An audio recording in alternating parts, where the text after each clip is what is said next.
Salam. Salam. Ya, Bapak Ibu jemaat Tuhan yang terkasih, dari tempat ini pertama-tama saya ucapkan selamat tahun baru 2022 untuk kita semua. Selamat tahun baru bagi Ibu juga. Ya, memang mendengar kata tahun 2022 itu agak masih asing sedikit di telinga, karena kita sudah terbiasa dengan 2021, lalu tahun ini kita harus menyebut 1 Januari 2022. Tapi inilah pergantian tahun. Ya, firman Tuhan yang telah kita baca diambil dari Mazmur pasal 90 ayat yang ke-13 hingga ayat yang ke-17. Pertama-tama kita mari melihat bagaimana Mazmur 90 ini ditulis oleh siapa. Soalnya kebanyakan kalau orang sudah terlalu cepat untuk berbicara, dia akan berkata seperti ada tertulis dalam Mazmur pasal 90 ayat 10, masa hidup kami 70 tahun. Nanti mereka bilang Daud yang tulis. Tidak, Bapak Ibu. Mazmur ini memang pada umumnya kebanyakan itu ditulis oleh Daud, tapi untuk Mazmur pasal 90 ini ditulis oleh Musa. Kita bisa lihat di bagian awal di sana dikatakan doa Musa abdi Allah. Jadi ini bukan tulisan Daud, ini tulisan dari Musa.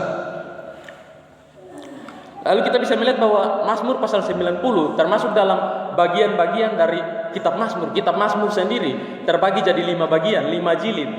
Jadi ada jilid 1 itu dari pasalnya yang pertama hingga pasal 41, lalu jilid yang kedua itu pasal 42 sampai 72. Di jilid yang ketiga dari pasal 73 sampai 89, jilid keempat kita bisa lihat dari pasal 90 sampai pasal 106. Lalu ada jilid yang terakhir itu dari pasal 107 sampai habis kitab Mazmur di pasal 150.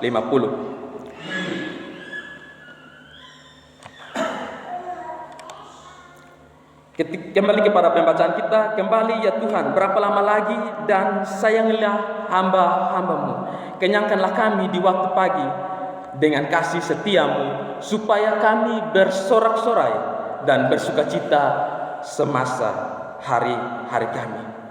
Supaya kami bersorak-sorai dan bersukacita. Ini satu doa dari Musa yang dalam doanya sendiri dia mengatakan supaya kami bersorak-sorai dan bersukacita. Tahun ini kita baru memasuki awal tahun, dan tentunya ada harapan besar dari kita semua bahwa di tahun 2022 kita semua merasakan yang namanya sukacita. Amin ya Bapak Ibu.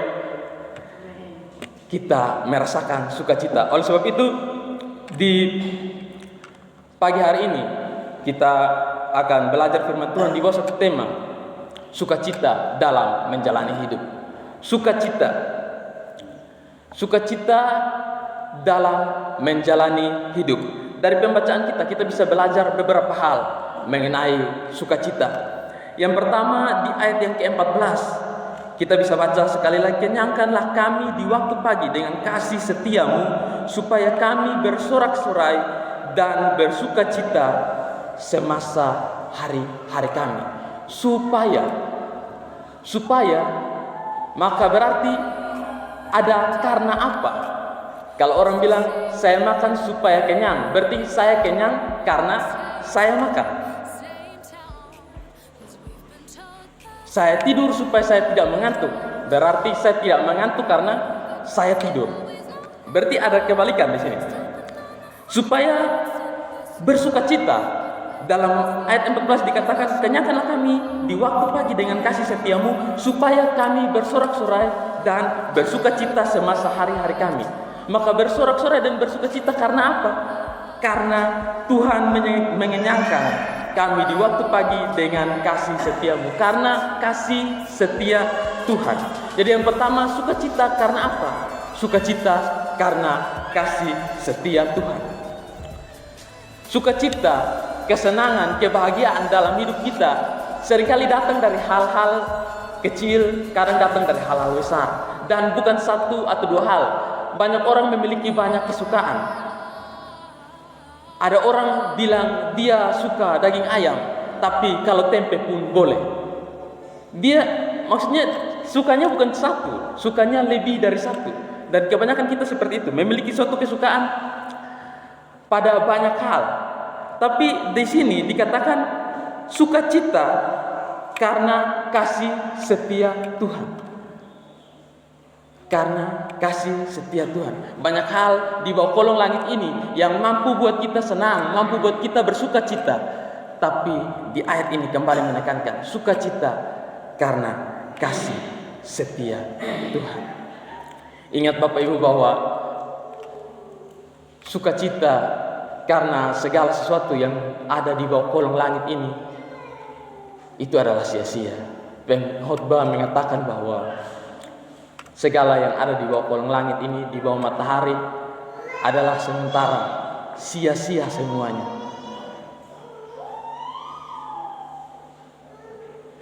Bahkan kalau kita melihat pasal-pasal ini, sebenarnya Musa sedang menggambarkan sesuatu yang begitu dramatis.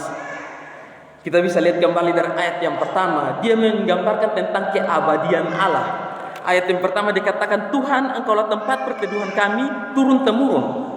Sebelum gunung-gunung dilahirkan dan bumi dan dunia diperanakan, bahkan dari selama-lamanya dan sampai selama-lamanya, Engkaulah Allah.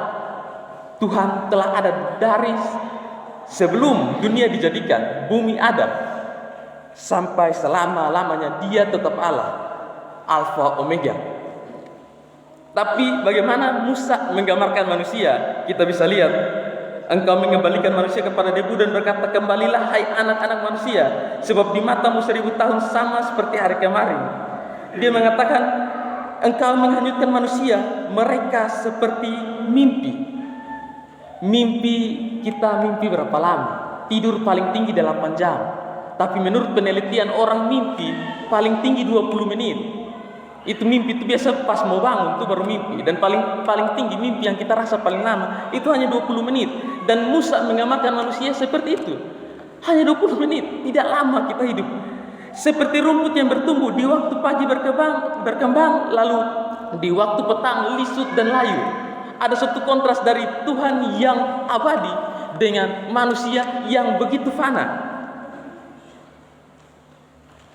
Masa hidup kami di ayat yang 10, masa hidup kami 70 tahun dan jika kami kuat 80 tahun. Dia menggambarkan manusia hanya berusia seperti itu, 70 sampai 80 tahun. Lebih daripada itu adalah penderitaan sebab berlalunya buru-buru dan kami melayang lenyap. Dia menggambarkan manusia begitu fana, tapi dengan Tuhan dia menggambarkan begitu abadi. Tuhan adalah Allah selama-lamanya dan tetap selama-lamanya Dia adalah Allah.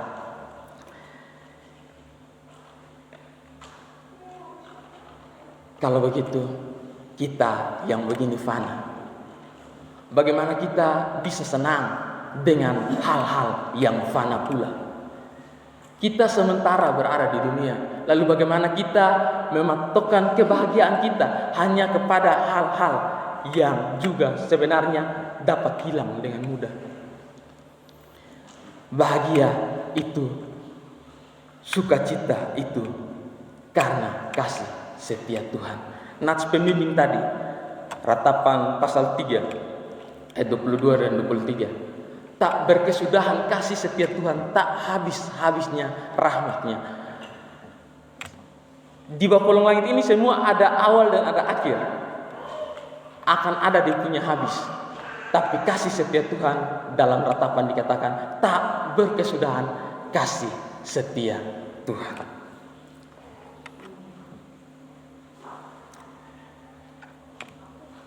Melihat kasih setia Tuhan Bapak Ibu, bagaimana kita bisa melihat kasih setia Tuhan? 2022 orang bilang tahun baru itu tahun misteri. Kita tidak tahu bahkan 5 menit ke depan apa yang ada di sana. Apakah benar kita akan mendapatkan begitu kebahagiaan, begitu banyak sukacita, ataukah banyak hal-hal yang seringkali tidak kita inginkan, tapi itulah kenyataannya. Ratapan ditulis Nabi Yeremia. Dia berkata tak berkesudahan kasih setia Tuhan. Kata-kata yang begitu penuh pengharapan ditulis oleh Yeremia yang dalam masa-masa itu adalah masa-masa yang sangat sedih bagi seorang Nabi Yeremia. Israel dalam masa pembuangan dan Yeremia adalah satu-satunya nabi yang tidak ikut dalam pembuangan. Dan dia masih bisa dapat menulis tak berkesudahan kasih setia Tuhan. Dalam masa-masa sulit, bagaimana kita dapat melihat kasih setia Tuhan? Ada sepasang ya, suami istri. Mereka di akhir tahun, tanggal 31 Desember sebelum pergantian tahun jam 12 malam, sama-sama masuk ke dalam kamar berdoa. Tapi kebetulan istrinya masih ke belakang, suaminya masuk ke dalam kamar duluan. Dia berdoa. Dia menangis. Tuhan, kenapa ini tahun yang menurut saya paling sial? Tahun itu Tuhan, saya pensiun. Setelah 35 tahun bekerja, saya pensiun. Saya mau dapat penghasilan dari mana lagi Tuhan? Apakah tahun baru ini saya akan bisa berhasil? Di manakah kasih setiamu? Kata sang suami. Lalu sang suami masuk di pokok kedua. Dia bilang, Tuhan, tahun ini mama mertua saya meninggal. Dia meninggal Tuhan. Betapa susahnya hidup saya di tahun ini. Di manakah kasih setia Tuhan? Di pokok ketiga dia langsung berkata, Tuhan, tahun ini juga anak saya celaka, mobil hancur parah. Di mana kasih setia Tuhan? Lalu istrinya datang, masuk juga ke dalam kamar, berlutut di samping. Istrinya juga mulai berdoa. Tuhan, terima kasih untuk kasih setiamu. Suami saya tahun ini pensiun. Dia sudah kerja 35 tahun. Dia tidak dipecat, tapi dia pensiun baik-baik. Setidaknya tabungan kami masih ada. Tuhan terlalu baik. Saya merasa bahwa ini kasih setia Tuhan. Lalu istrinya lanjut lagi. Tuhan, saya bersyukur juga mama saya meninggal tahun ini. Setidaknya dia meninggal baik-baik. Dia tidak perlu sakit parah Tuhan. Inilah kasih setia Tuhan menurut saya di tahun ini. Lalu sang istri melanjutkan, Tuhan, saya juga bersyukur Tuhan. Saya merasakan bahwa kasih setia Tuhan begitu besar bagi saya tahun ini. Bahwa anak saya kecelakaan, tapi anak saya tidak kenapa-kenapa. Hanya mobil yang rusak Tuhan. Jadi Tuhan, tahun ini saya merasakan begitu banyak kasih setia Tuhan. Lalu ketika sang istri amin, sang suami tanya, dari ini 3 masalah, lu masih bisa bilang kasih setia Tuhan? Sang istri bilang, Bapak, dalam susah bagaimanapun kita harus mampu melihat kasih setia Tuhan dalam kehidupan kita.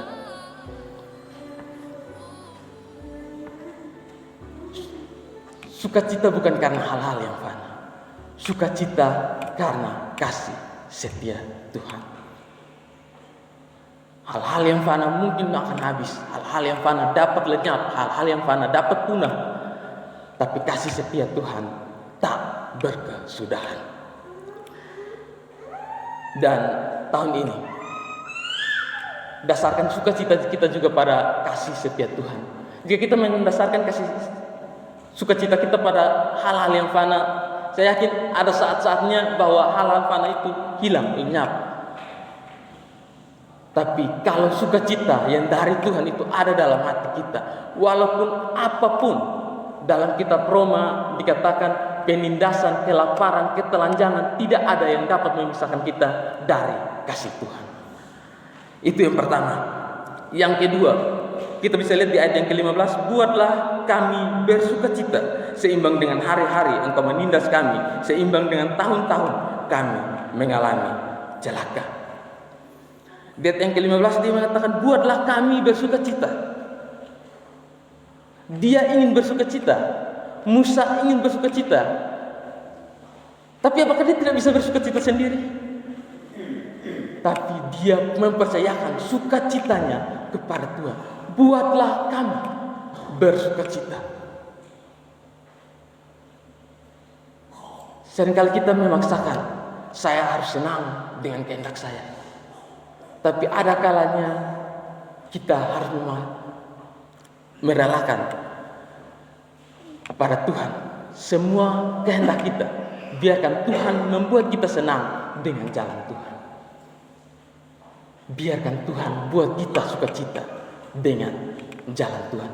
Buatlah kami bersukacita seimbang dengan hari kami.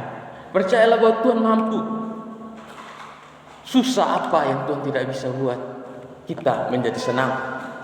Susah apa? Sakitkah? Tuhan mampu sembuhkan. Kekurangan itu kah? Tuhan mampu cukupi. Masalah pertikaian, Tuhan mampu jadi jalan damai bagi kita. Tuhan mampu buat kita bahagia. Tuhan mampu buat kita sukacita.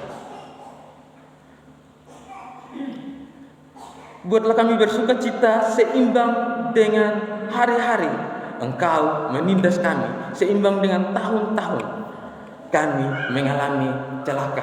Jika kita lihat dalam terjemahan FIH firman Allah yang hidup, di sana dikatakan, berilah kami kegembiraan yang sebanding dengan kemalangan kami dulu. Gantilah tahun-tahun celaka dengan tahun-tahun yang baik. Jadi kalau di sini dikatakan buatlah seimbang, tapi dalam FIH menerjemahkannya gantilah tahun-tahun celaka dengan tahun-tahun yang baik. Musa merasakan hal-hal yang buruk, maka dia mengatakan, Tuhan, gantilah dengan tahun-tahun yang baik. Seberapa susah Musa? Kalau kita mungkin sudah besar baru tahu rasa susah. Musa sebenarnya dari kecil-kecil susah. Kita tahu baru lahir, Firaun suruh bunuh semua orang Israel punya bayi. Di mana Musa waktu itu? Disembunyikan bapak ibunya. Ketika tidak mampu disembunyikan, dilempar ke sungai Nil. Dipelihara oleh putri Firaun. Sudah besar, dia lihat ada orang Israel berkelahi dengan orang Mesir. Dia mau pergi tolong orang Israel. Dan dengan cara apa dia bunuh orang Mesir? Tapi ketika dia melakukan itu, dia bukan dianggap sebagai seorang yang menolong. Malah orang Israel dianggap dia sebagai pengacau. Akhirnya dia dikejar lagi. Dia lari ke Midian. Di sana dia harus bekerja, lalu kembali ke Mesir. Sampai di Mesir dia bilang, Tuhan yang mengutus pun banyak orang Israel yang dari kaum saudaranya sendiri tidak percaya kepada dia. Apakah Musa kurang susah?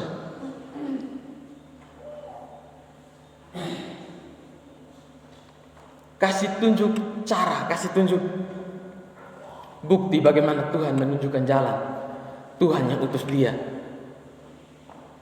Nanti Musa buat atas izin Tuhan membuat tulah, lalu Firaun marah, tindas orang Israel lebih lagi, Musa lagi yang kena.